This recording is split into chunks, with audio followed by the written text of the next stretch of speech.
Hello everyone, welcome back to my channel Stree dream. कैसे हैं आप सभी? उम्मीद करती हूँ आप सभी बहुत ही अच्छे होंगे, स्वस्थ होंगे, खुश होंगे एंड अपनी अपनी लाइफ में बहुत ही पॉजिटिविटी के साथ आगे बढ़ रहे होंगे।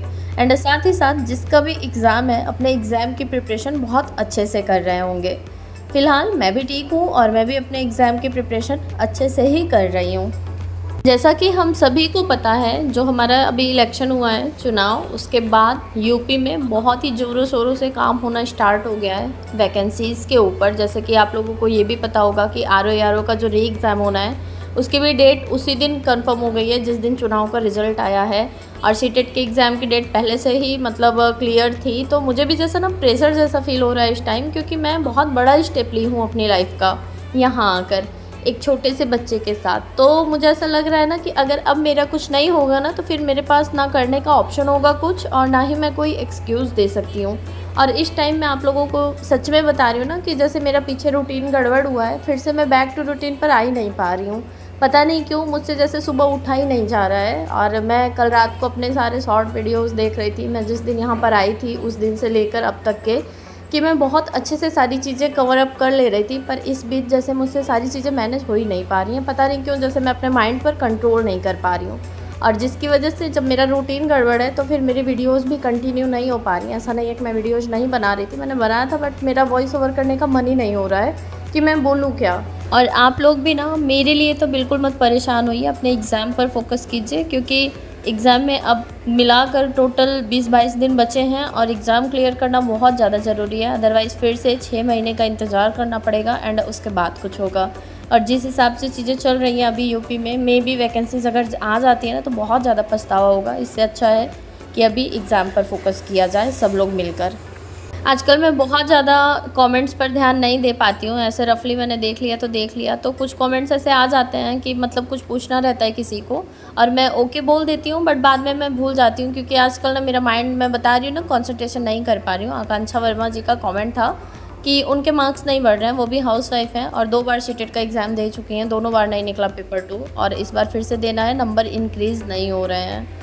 तो नंबर इंक्रीज़ करने के लिए मैं अपनी टेक्निक बताऊं, मैं क्या करती हूं। जैसे मैं जो भी मॉक टेस्ट देती हूं, जितने भी क्वेश्चंस मेरे मतलब मैं श्योर रहती हूँ उतना तो मैं मार्क्स करती ही हूँ। अदरवाइज़ जितना मेरा गलत होता है वो सारे क्वेश्चंस का मैं फिर से रिवाइज़ करती हूँ, एनालिसिस करती हूँ कि इसके सही ऑप्शंस क्या हैं, मतलब करेक्ट आंसर्स क्या हैं।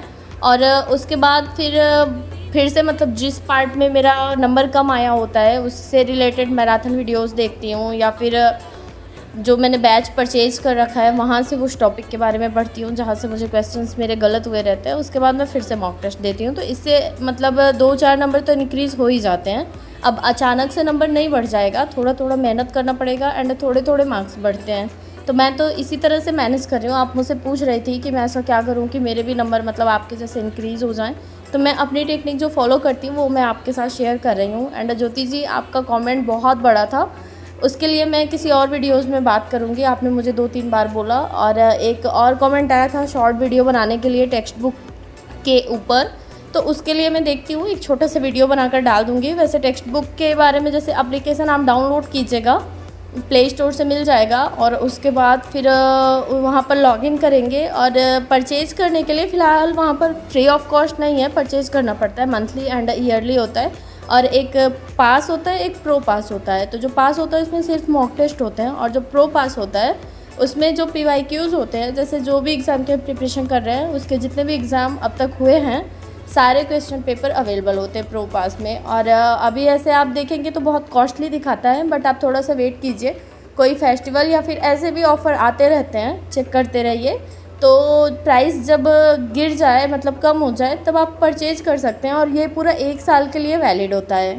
और टेक्स्ट बुक पर परचेज़ करने का सबसे बड़ा फ़ायदा ये होता है कि आप पार्टिकुलर किसी एग्ज़ाम की प्रिपरेशन कर रहे हैं, और जितने भी एग्ज़ाम्स होते हैं हमारे इंडिया में, लगभग मुझे ऐसा लगता है कि सारे एग्ज़ाम के PYQ एंड मॉक टेस्ट वहाँ पर अवेलेबल हो जाते हैं। मतलब समथिंग 500+ एग्ज़ाम्स का वहाँ पर दिया हुआ रहता है। बाकी आप लोग जिस भी एग्ज़ाम के प्रिपरेशन कर रहे हैं अपने अकॉर्डिंग चेक कर सकते हैं। और अब अगर आपको समझ में आ गया होगा तो ठीक है, अदरवाइज़ मैं शॉर्ट वीडियो में आपने बोला था तो मैं देखूँगी, बना दूँगी, क्योंकि अभी मेरे लिए ना फर्स्ट प्रायोरिटी मेरा एग्ज़ाम है और सारवी को देखना ही है, खाना पीना करना ही है। और जो भी लाइफ में चीज़ें ऊपर नीचे हो रही हैं वो सारी चीज़ें भी मैनेज ही करना है। तो मैं बस वीडियो के साथ ही कॉम्प्रोमाइज़ कर रही हूँ, क्योंकि पास होना बहुत ज़्यादा ज़रूरी है एंड लाइफ में मेरे कुछ करना मुझे बहुत ज़्यादा ज़रूरी है। तो आप लोग भी माइंड मत कीजिएगा, अगर मुझे टाइम मिलेगा तो फिर मैं चीज़ें कंटिन्यू करूँगी, अगर नहीं टाइम मिलेगा तो थोड़ा मतलब ऊपर नीचे मैनेज कीजिएगा आप लोग भी। बाकी अपना प्यार और सपोर्ट ऐसे ही बनाए रखिएगा। मेरी जितनी भी ऑडियंस है, मतलब ये जो मेरी यूट्यूब की फैमिली है ना, वो रियल वाली है। मैं ये चीज़ें नोटिस करती हूँ कि जब भी मतलब किसी का होता है वीडियोस, अगर वो वीडियोस नहीं कंटिन्यू करता तो फिर व्यूज़ गिर जाते हैं। बट मेरे साथ क्या है कि मैं चाहे जब वीडियोस अपलोड करती हूँ, भगवान की कृपा से मेरे व्यूज़ कभी गिरते नहीं हैं। बस आप लोग अपना ऐसे ही प्यार और विश्वास मेरे ऊपर बनाए रखिएगा।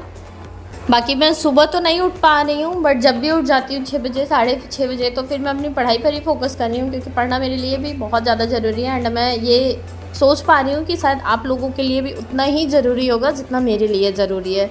तो अभी आप लोग इधर उधर के चक्कर में मत पड़िए, सिर्फ और सिर्फ एग्ज़ाम में फ़ोकस करिए, क्योंकि एग्ज़ाम बहुत पास में आ गया। एक एक दिन इतनी तेज़ी से निकल रहा है ना कि बिल्कुल भी पता नहीं चल रहा है।